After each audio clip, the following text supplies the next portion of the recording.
What's up, everyone? Today on Bjj Tech Nerd Podcast, my good buddy Matt. Hey, Matt, how are you? I'm good. How are you, Marco? Not too bad. Now, before we start, guys, I just want to say a special thank you to the good guys at X Marshall for providing such awesome gear. Today's selection I've chosen is You Can't Fix Stupid, You Can Only Choke It Out. So that's one of my favorites.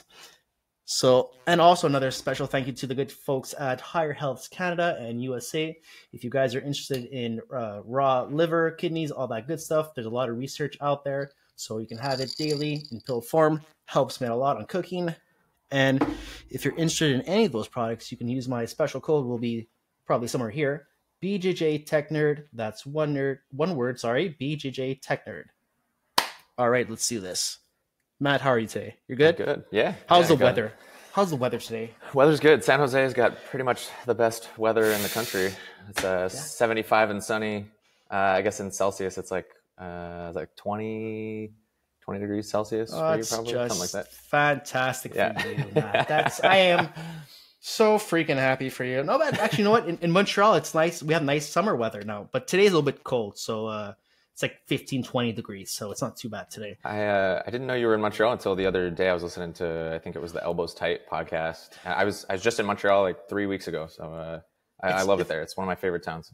I get a lot of people think that I'm from the States, and then the people from Canada think I'm from the States, and the people from the States think I'm like, it's always like vice versa. Like, I'm from Canada. I guess I don't say like the traditional like A or would a boot or not like a lot to make it obvious, but yeah, I'm from Montreal. It's pretty cool here. I love Montreal. I love Quebec City. Spent a lot of time in Quebec a long time ago, actually. It's been probably 9 years. It's actually hockey country here in Montreal. Yeah. And especially you have a hockey background. That's something we'll get into later. But yeah, it's crazy nuts here in hockey. But now, Matt, that I have you, I want to know, what made you start in this crazy jiu-jitsu, PJ slamming, choking world? What possessed you? Well, I had a little bit of experience with boxing growing up. There was a boxing gym near my house, and as cross-training for hockey, which now that I know what I know, I wish I had done something completely different. I'm glad I did it because it led me here, but as far as hockey is concerned, it was probably the worst thing that I could have done. In any case, started boxing. Then 1 year, one of my friends, he wrestled in high school. He invited me to gold medal grappling. Gold medal grappling was run by Elijah Harshbarger, and the pro there is Chris McRae. Chris McRae was on The Ultimate Fighter, and he had a couple fights in the UFC, but that was like my first experience with jiu-jitsu in any form. And they did mostly stand up and wrestling. Like it was mostly like boxing and wrestling there. But they had I learned some like basic jiu-jitsu stuff, an armbar, a rear naked choke, stuff that was MMA, that was usable in MMA. And so that was my first experience with it. And then I didn't do anything with it through college. I got done playing hockey. I got done with college. I moved out to California. I started coaching for the Sharks. And then I just missed that. I don't know. I missed the challenge. I missed the team atmosphere. I know jiu-jitsu is an individual sport, but it's a team sport at the same time. You know, you have your training partners and your coaches, and it's very much family oriented in a lot of ways. Yeah. And so I missed that, and I started to do some research, and I started to realize that there are names attached to all these places. They're affiliates of one, school or another. And Kyotera Academy was right down the street from my house, and I was like, "Oh, who's this guy?" And so I look him up, and he's 12-time world champion. And I'm like, "Oh my god!" Like I'd be crazy. And he teaches here. Like he lives right behind the gym. So that's amazing. He teaches still, and he's around. He's in the gym, and so I thought to myself, I was like, I would be absolutely crazy to not go here. So I started there, and I got hooked immediately, and I've been going every day ever since. Now it was 7 years in March that I've been training pretty much every day. So nice. Every day is cool. That's amazing. Kyotera, like you're just, and for people who don't really know jiu-jitsu, Kyotera is like, let's say, I don't know, like a Tiger Woods of freaking jiu-jitsu kind of thing. He's won 12 IBJJF titles. He's nuts. He's crazy. And yeah, for sure, I'll be in your same shoes. I'm like, oh my god, what amazing opportunity that is. Yeah. But outside jiu-jitsu, well, once you started that, it led you to something else, a new path on strength training, right? For jiu-jitsu athletes. What? Yeah. So the whole story behind that is, growing up playing hockey, I started late. I needed to do something to separate myself or to catch up to my peers, and then eventually surpass them. And that was by living in the gym. And so I was really lucky to have I had a lot of really great strength coaches, great people who helped kind of bring me up and, just helped me build the confidence that I needed to get where I got. I didn't get particularly far, but I played in college a little bit. And, as far as numbers go, statistically speaking, that's really hard to do. Mm-hmm. And so I was moved by their efforts. And I knew deep down, I was like, you know what, if I didn't play hockey and I didn't coach hockey, that's something that I would love to do. Mm-hmm. And when COVID hit, I was in a place where I was kind of burning out. I didn't see much of a future in, my coaching on the ice. And I had to pivot like we all did. And I pivoted to teaching hockey lessons on Zoom, which I never thought in a million years I'd be doing that. And so I remember, there's only so much you can do with a kid, a couple of pucks, a net, and maybe they have like a couple of, stick handling balls or something to balance on or something, Yeah. And so you have to get creative. And so I was like, you know what, this whole time I've been coaching kids, I've been telling them what to do at home, exercises that helped me when I was, older than them, but helped me when I was coming up. And so I would give them that homework, and it's really hard to make kids do anything. So now that I was on Zoom with them, I was like, okay, I'm here with you. We're going to do this thing. And so we'd do 15 or 20 minutes of stick skills or puck skills or whatever. And then the last 10 or 15 minutes, we'd work out basically and be like, all right, we're going to do this, we're going to do that. We're going to do on one leg or whatever it was, whatever it was to help them get stronger so that they could do the things that we were trying to get them to do during the stick and puck portion of the lesson. And then after a few months, I started to hear I never used to be able to do this, but now I can. And that's really cool. And I'm like, yeah, the stuff works, if you get stronger, you can do more. You do more, you get better, you have more fun. And so that kind of turned it over in my head. I was like, okay, I can do this. That's something that I could do. I could transition this into strength training. So I got one of my former players, because it was still COVID, nothing was open. Yeah. I trained him remotely. So I was program for him. He'd send me video. I'd correct for him, do whatever. And then he got another guy, and then things started to open up a little bit. And then we brought them into the gym. I rented space from another trainer, and 2 turned into 4, 4 turned into 8, 8 turned into 20. Next thing you know, I needed my own place. So maybe 9 months into that, we moved into a warehouse spot, 600 square feet, not very big. And we were there for 9 months. And now we're in what you see behind me it's a 2,400 square foot standalone building that we're in downtown San Jose. So it's morphed into this massive thing, and I love it. And I guess as far as training jiu-jitsu athletes, I mentioned earlier, I kind of, when I moved out here to coach, I kind of started to miss the team vibe. So I started jiu-jitsu. That's my passion. I love it. I wouldn't trade it for the world. It's so fun to me. And when I started coaching those hockey guys, the off season ended, then they had to leave. And I was like, oh my goodness, my business is screwed. If I don't, if I solely rely on people who come back for only 4 months out of the year. So I was like, well, the next thing in my head was well, I gotta who else would I like to work with? Well, jiu-jitsu people, right? It's only natural. That's where I spend most of my time anyway. If I'm not here at the gym or at home with my wife, I'm on the mats. And so I started training a few people there, and then I started training the coaches there, and then they started bringing people, and it just turned into this massive thing. And now I'd say we're hovering around 50 members right now, and I'd say 80 to 85% of them are jiu-jitsu people. Wow. It's a cool mix though. It's a blast. it's for me, it's like I love hockey too because being in Montreal, growing up in hockey, it's like hockey's big here, so I love hockey. So and I love jiu-jitsu too now. So like for me, it's like the perfect scenario for you. It's like straight training for jiu-jitsu and hockey, like the two biggest things like for me right now. Like, Yeah, that's so cool. That's really cool. thanks, man. Yeah, it's a blast.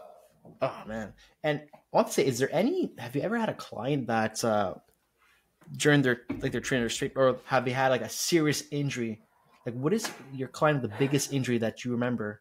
Yeah, actually, this is recently. Actually, she won. Well, she got second place at Worlds this past weekend. Female, purple belt. Her name's Jess Stroll, and she came to us maybe 6 or 7 months ago after having torn her ACL, MCL, and meniscus. Kind of a freak accident on the mats, and she had, I believe it was a quadectomy. So they took like a piece of her quad out and fed it through her knee, turned it into an ACL, stitched up her MCL. Yeah, it was nasty, and so like that's a career-ending injury for a lot of people. Yeah, for sure. And then so she went through surgery, went through PT, and then knew that she needed to get back, not to where she was before, but stronger, right? Mm-hmm. And at that point, the results speak for themselves. Like, we get results here. The people who come here get stronger, they get injured less, and if they do get injured, they bounce back quicker. And so the word has got around, and we train at the same gym. We both train at Kyoterra. So the word had got to her that if she wanted to get strong, and she wanted to get stronger than she was before she got injured, then this was the place to go. And so she showed up, and she worked super, super hard and did everything that we asked. And, when it came time to go back to, full intensity roles and full intensity training level. And competition level training, she was ready to go. We went down to San Diego 2 weeks ago, and she absolutely mowed down the entire field. It was like nothing happened. And then last weekend at Worlds, she had a great performance. So we were really, really happy. But that was, I would say, of all the injuries I've seen, that was definitely the gnarliest. Nice. That's amazing. Honestly, even like for me, like I think the problem with most people is like when they get hurt, automatically in their mind is like, I'm done, and they'll quit.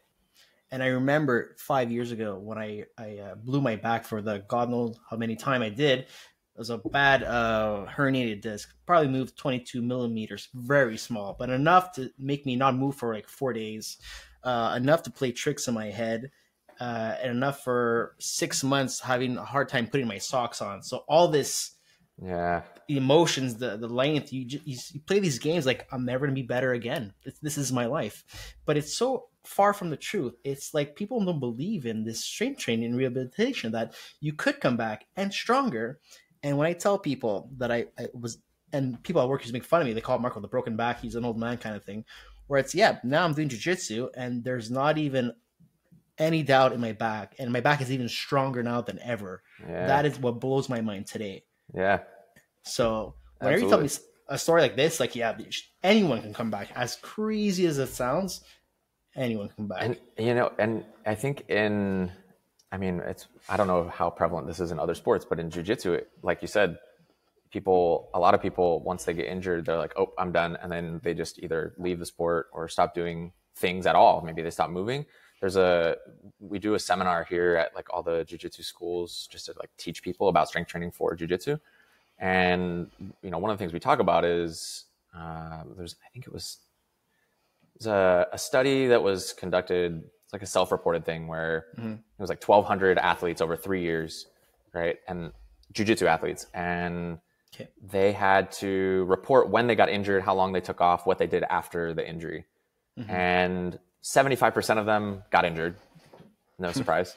But what was more alarming was what people did afterwards. And I think it was 20-some percent, maybe it was 25%. I have to look at the numbers. 25% or so just stretched more. But if you have a joint injury, then that's not going to help. And then the other 25% did nothing. They just didn't do anything. And so right out the gate, you have 50% of people did the exact wrong thing. And then the other number, the third number that's interesting there is that 2% of them did any kind of strength training. So you have 50% of people doing the wrong thing and 2% of them doing something about it, right? Something that's going to help them. And that narrative, I think, needs a change. And that's been our mission, is to teach grapplers how to strength train so that they can spend more time on the mats.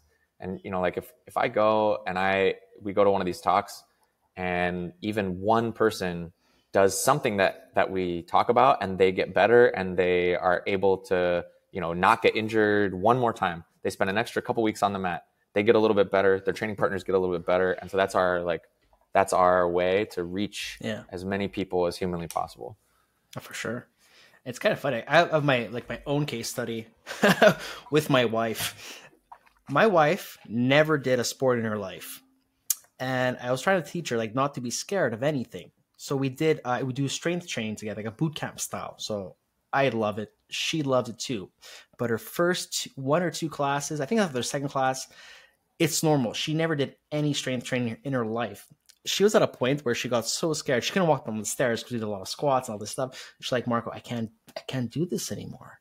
I'm gonna stop. I'm like, no, don't go down that road. It's like the same thing about before. Like when you get hurt, they explain to her, this is good pain. You're activating new muscles you never used before. Don't stop. And I feel so many people go down this road where as soon as they do something new, or even jiu-jitsu, they get this pain. Oh, I'm gonna stop. And now she's at a point where we probably had 3 or 4 classes now. She gets mad when she misses a class, or the pain is her new friend. Yeah. And I love that. I find like even jiu-jitsu, I don't feel like right now, I'm pretty sure my shoulder still hurts, my knee, and still my neck from last week. I landed not too well, but I'm tight on certain areas, but I'll still move forward. Like I can monitor my pain. I know what's good or not. I think that's still like do you find people still like you see some people that stop training like for the like minorest like injuries or like weirdest? I don't think I see it as often, just because the people at Kaios are hardcore.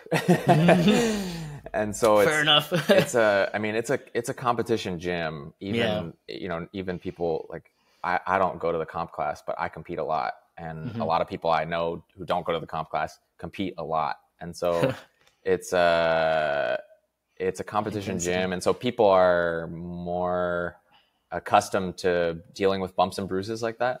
Yeah. Which are to be expected. Bumps and bruises are normal. You know, it's the injuries that you have to watch class, or you can't go at all, or whatever. Those are the things that you got to watch out for. But in jiu-jitsu, I have my own answer, but I want you to answer this one as well. But what is the most thing that annoys you in jiu-jitsu?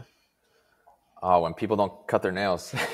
I was just about to say, do you see these fresh ones? Yeah, when people don't cut their nails, it's horrible. Look at this, guys. Look at this. My wife thought I was attacked.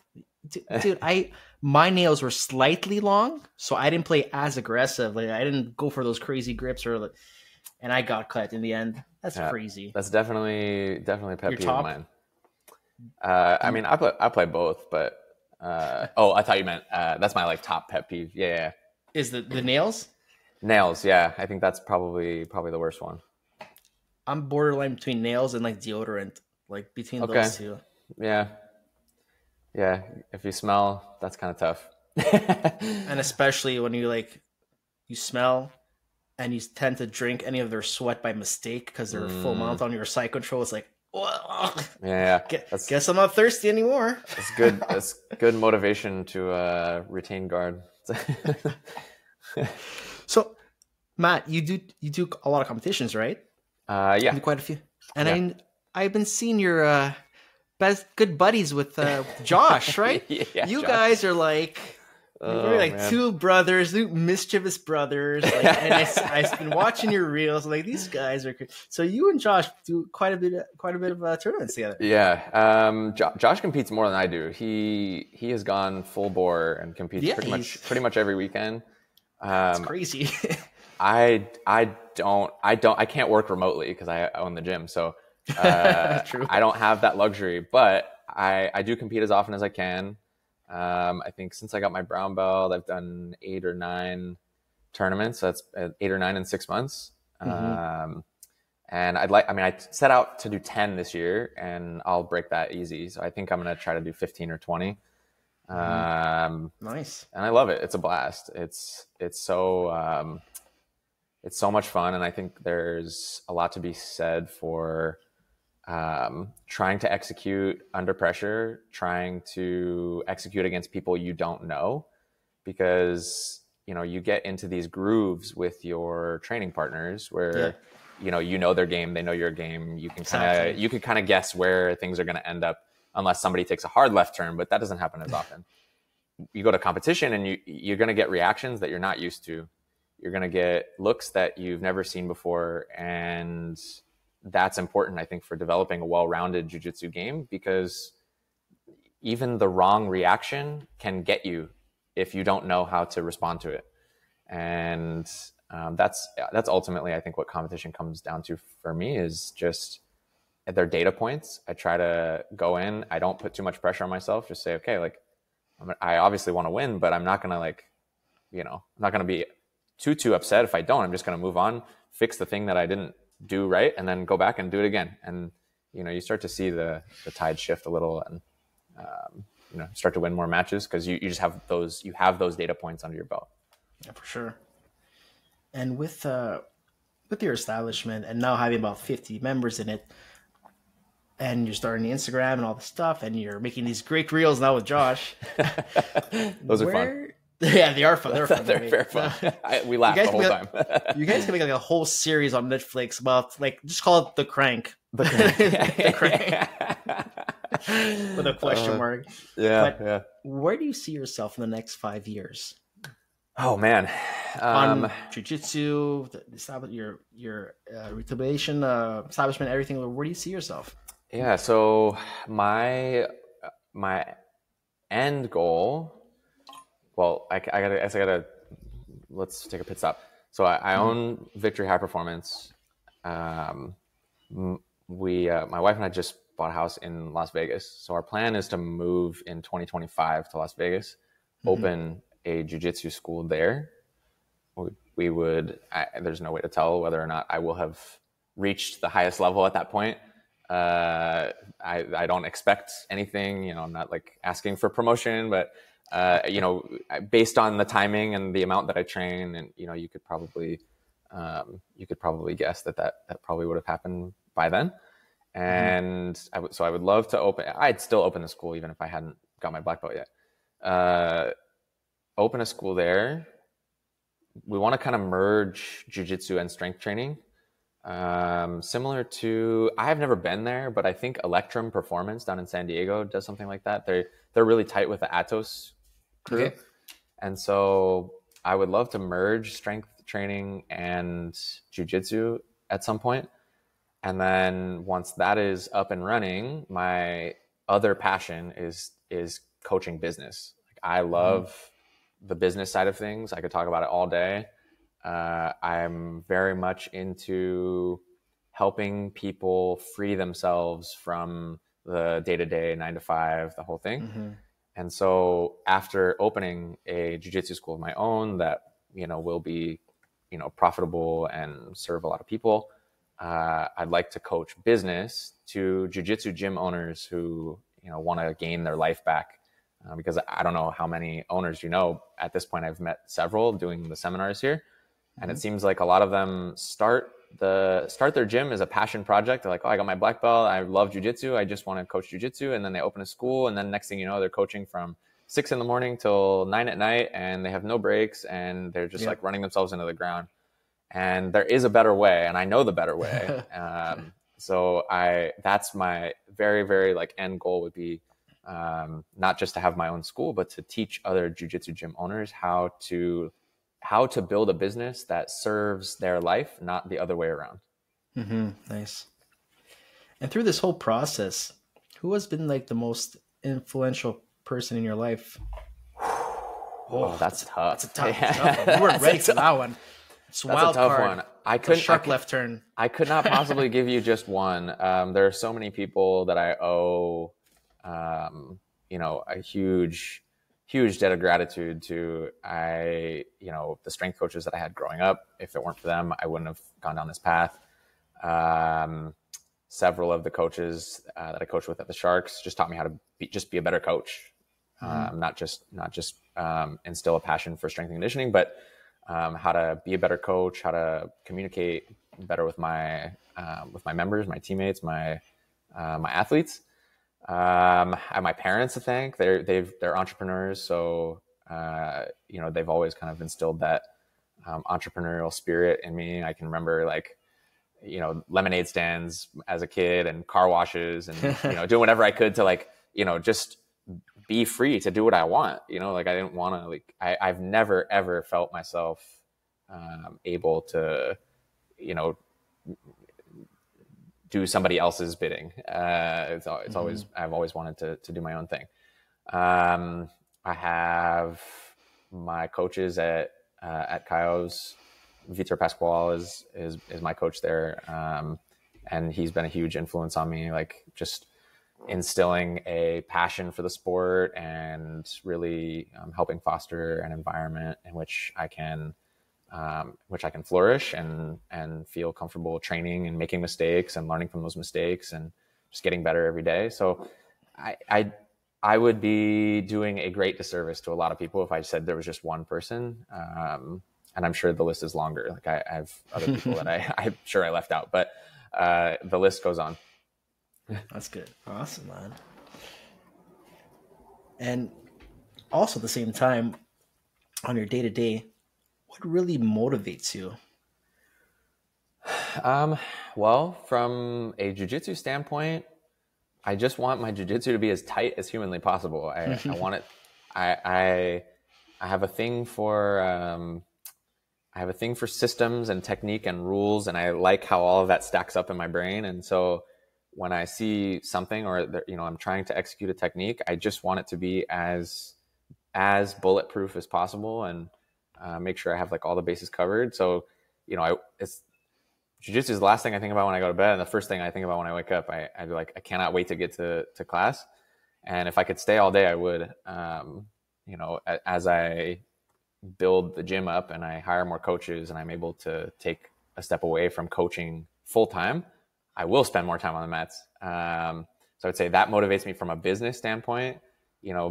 Building a business, like I said, that supports my life, not the other way around. That's the other motivation is, every day I come to work and my goal is to build something that can, obviously I want to be a part of it. Not that it needs to sustain itself without me, but something that can operate without me doing every single job. That's cool to me. And so I would say that's my motivation on the business side of things. Oh, nice. But let's say outside of jiu-jitsu and hockey and strength training, do you have any other hobby or something that you like that's completely different? I know there's always something. I love jiu-jitsu, I love strength training, but I'm a big nerd. I love technology. I'm crazy for technology. So do you have anything outside that no one knows about, you're crazy about? It's not that no one knows about it, but it's probably less talked about. It's less talked about on podcasts like this. I love languages. Je parle français, en fait. Oh, tu parles français bien. Comme un Québécois. Comme un vrai Québécois. Right? Ouais, c'est ça. Exact. So for everyone, I know mostly Americans and Canadians, what we just said was he speaks French very well. So I love languages. I started teaching myself French in college. That's a whole other story. I had a coach growing up. He's Swiss. He speaks 7 languages. God and I know. And so I grew up with, he would bring Swiss players, French-speaking Swiss players over every year to play on our teams. And so I can remember them kind of going back and forth in French, and that kind of stuck in my head. And I thought to myself, if I wanted to coach at a high level, it would be helpful if I spoke more than one language. And so in college, I started to teach myself. I went online, I found a knockoff Rosetta Stone.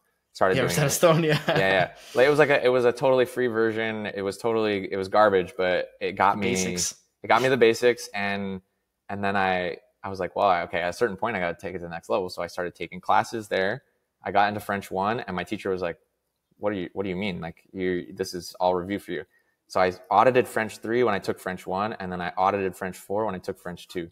And then I transferred schools, and I had already taken too many psychology courses. They were like, you can't graduate, or you can graduate with a psychology degree, but you're going to need to find something else to do so you get the amount of credits that you need to graduate from the school in general.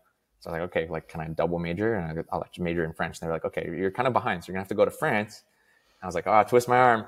And so I kind of, they told me, they're like, okay, you got to go to France, and you'll study for a semester, but you have to score a certain level in order for your grades to count. And so I'm the kind of person that I don't know, once I latch onto something, I go overboard and like just go all the way. I'm a nerd about languages. And so, nice. And so I got a job in Quebec City, actually, at l'Université Laval. And I was at a hockey school there. And the best part about the hockey school was I was working with kids, and kids don't care to correct you. They'll correct you, even if it seems rude, they don't care. If you or I make a mistake in English or French, we won't say anything because we understand what's being said, and it's seen as an adult as rude. But the kids are like, no, don't say that. That's bad. I'm like, okay, yeah, exactly. So they played a huge role in developing my French for those, I think it was 6 or 7 weeks that I was there at the camp. And then I left for France, and everybody was like, he's from Quebec. And I was like, well, not really, but sure, I'll go with it. And then I came back. I did another summer there in Quebec City, and I just really just started to run with it. And then I got into Middlebury. I'm not sure if you're familiar with Middlebury, but no. Middlebury is probably the preeminent language school on the planet. It's like where the CIA sends their people. It's legit. You sign a language pledge at the beginning. If you speak a word of English, you're immediate expulsion right away. Like there's no English there. You live with the professors, their families, the whole thing is there, and it's all in French all the time. They have several schools. They have Portuguese, Spanish, French. I think they have Hebrew, Russian, a bunch of them. And they're all going on at the same time. So you have these enclaves of people, people speaking different languages all over the campus. And when I got there, the co-director of the school, Elise Salon, she's from Sherbrooke. And I started speaking with her, and she was like, when do you start work? And I was like, what do you mean? And she was like, you're a language assistant, right? I was like, no, student. And so when that happened, I knew something clicked in my head. I was like, all right, I did pretty good here. Because if she didn't think that I was a student, then I'm okay. Yeah. And then ever since then, every time I cross the border, I speak in French to the border patrol, and they look at me and they look at my passport, and they're like, so are your parents from here, or what is going on? I'm like, no. So I read in it constantly. I'm always watching TV in French, and I listen to 98.5, the local station there in Montreal, and just to listen to it all over and over. Yeah, so you do more than me. Yeah, that's for sure. Well, I have neighbors that are French. So it's normal that on a daily basis I'll speak to them in French. So it's kind of cool. And as soon as you spoke French, I was gonna say, it's that Quebecois, that Montreal Quebecois French, because for people who don't speak French, if you talk to someone from France and you talk to someone from Quebec, they are two different dialects. I am telling you, there's 100%. Words in Quebec that we call in English franglais, which is English French combined, and they just make up their own word, even though it sounds more English, and that is franglais, Quebec English, French. Yep. But it's cool. It's kind of, I would say, oh my God, you sound like Quebec. You're from Quebec, right? That's cool. When we were in Quebec City a few weeks ago, Quebec City and Montreal, I didn't speak a lick of English. I mean, to my wife, yes, because she's English, and her family's Greek, so she speaks Greek and English. So I speak with her in English, but all our servers, anybody that we were talking to, and nobody asked where I was from. I was so proud of myself. I was like, yes, yeah, I made it. So that was cool. They were asking for my my loyalty cards at places. They're like, where do you have your thing? And I was like, no, I'm not from here. They're like, what do you mean? So anyways, I get a huge kick out of language. Like I said, similar to jiu-jitsu. I think jiu-jitsu is a language in itself, right? Exactly. My next point I want to make. It's the next. Exactly. It's it is a language, and I love syntax and grammar. And there's, I know that sounds so weird to say, but it gives me great joy when words go in the right order, or in jiu-jitsu's case, the techniques go in the right order. I get so happy. So, it's funny though that jiu-jitsu is its own language. Like I have an exam coming up in jiu-jitsu, and the thing is, I feel that I know my jiu-jitsu, but me not doing exams for the past 15, 16 years, right? I hear the word exam, I freak out. But the thing is, I forget certain words. Like, what kind of roll? Oh, Granby roll. Oh, Granby roll. What's this kind of? Oh, Kimura sweep. What? Like, it doesn't click. But then as soon as we do the positional training, all right, that one there, I have my own special word for it. Or yeah, I know that one. Or it takes time to like get used to the language of jiu-jitsu and the terminology and all that stuff. But yeah, it can be challenging. It stresses me out a bit sometimes. It's, every time I go in for a test, I just think of it as a private lesson. You're just going to see where you're at. And when I look at it, I used to get nervous. White belt, going to blue, my mouth, cotton mouth, couldn't talk. I was like, oh my goodness. And I never got nervous for tests in school. Never, ever got nervous. Exactly. I was the kind of kid who just showed up for the test. I was like, I'll just see what happens. And I took the test, got A's, no problem. Never sweat it. I went to my first test for jiu-jitsu. I completely froze up. I was like, oh my goodness, what am I doing? And I studied so hard. I was staying after class. I was drilling extra. I was drilling with the higher belts. I was trying to make it all right. And Kyo's notorious for kind of playing around with people and poking them and trying to just see what you're going to do. And, every single thing I did, he was like, wrong. That's wrong. Don't do that. Wrong. And I was like, oh my goodness, I know nothing. I was so embarrassed. I sat in my car. I just cursed myself for 10 minutes. I was like, you idiot. What did you just do? And then I got my blue belt. And then that came out after it was one of the better tests. I was like, what do you mean? And now I've been through it several times. I number one realized that he's going to play with you and poke and prod and try to get you to mess up. And number two, there are varying degrees of detail that are required at each belt. And just because I made mistakes at the white belt level didn't mean that I had a bad test. It just meant that I didn't do the move completely correct, but for a white belt did it really well. So you didn't perfect it at his level, his mindset. Right. That's good. That's good. And Kyo is so far ahead of everybody. Sometimes I feel he struggles to understand why anybody doesn't see jiu-jitsu the way he does. And it's well, because we didn't get our black belts in 3 years and then win 12 world titles. So, but listen, his technical acumen is otherworldly. I don't know anybody else who can see jiu-jitsu or see the game as clearly and as slowly as a compliment, right? When you're first starting, everything happens so fast and you don't even know what's going on. The way Kyo sees the game is slow in that he sees everything before it happens. He's 6 steps ahead, and it's nothing to him, just moving around. So anyways, all that to say, I just started thinking about tests as private lessons, and they're just going to tell me what I need to work on, and that's it. And if I pass, great. And if I don't, I just come back and work on it and do it again. Yeah, exactly. So. I was psyching myself up the first time. First, I've been waiting because at our school we didn't have a belt system for no gi. So this is our first official no gi belt system. So that's huge for me. And I was one of the first who had, invited. Hey, cool. And after that, the next day, cool. Holy shit, what do we have to do? Ask me to submit someone, I'll do it my way. I'll get there. But then it's it'll know all the types of shrimping, all of the what? I know the one way that I shrimp. Is it power shrimp? A forward shrimp?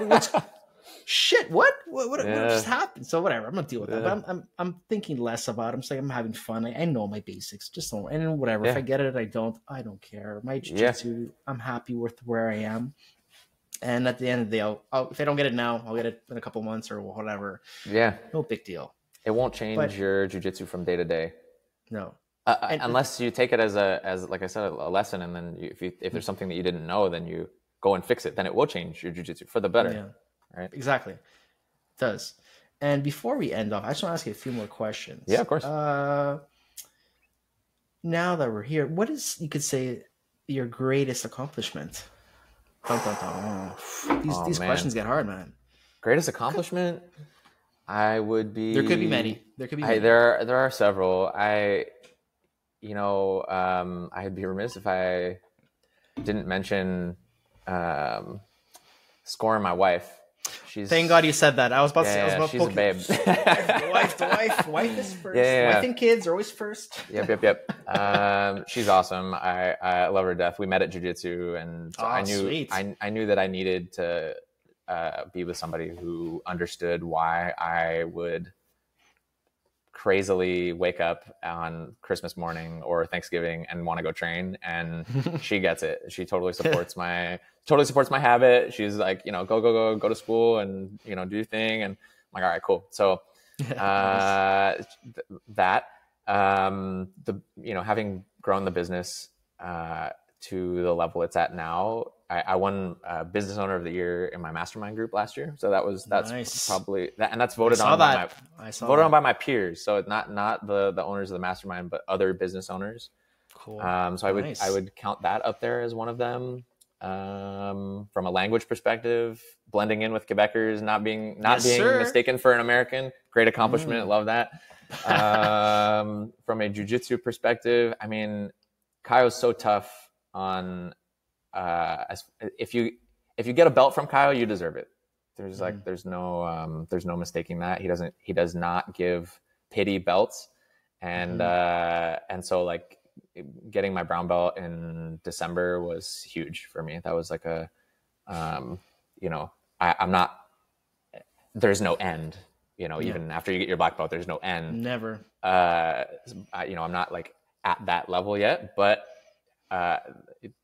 brown belt's nothing to shake your head at, right? Like it's and so to get it from Kaio really meant a lot. It's I know how much jiu-jitsu means to him, and from Vitor Pasquale as well, like my coach, he's put so much time and effort into getting me where I'm at, and so to be recognized in that way was massive. So yeah, Kyle's great. I watched the reel on Kyle, like when he got his black belt, and he lost a tournament. Mm-hmm. So he lost tournament. He got like the whole emotion, like you see the passion in his eyes about like jiu-jitsu and everything. It's amazing, man. Like, and for you to be like so close by the trainer, it's like a crazy blessing. Yeah. And before we end off, I want to ask you, where's the best place for people to find you? Where can they look you up? Okay, so I wrote this down because I always forget to mention everything. So the first place, my personal Instagram is matt.jits.hugh, JITS in the middle. I'll write it. I'll put it right here. It's going to be printed somewhere here.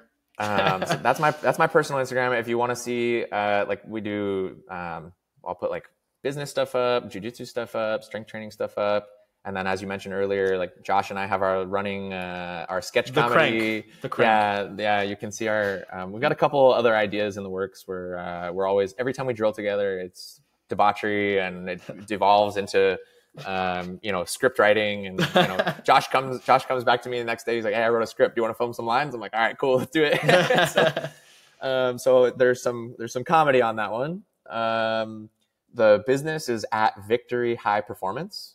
Yes. And so that's like all things strength training for jiu-jitsu, mobility for jiu-jitsu, anything that's going to help people improve their or anything that's going to help people off the mats to improve their jiu-jitsu on the mats.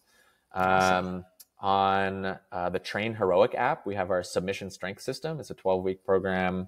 It's $99, but we walk everybody through like their video explanations and demos.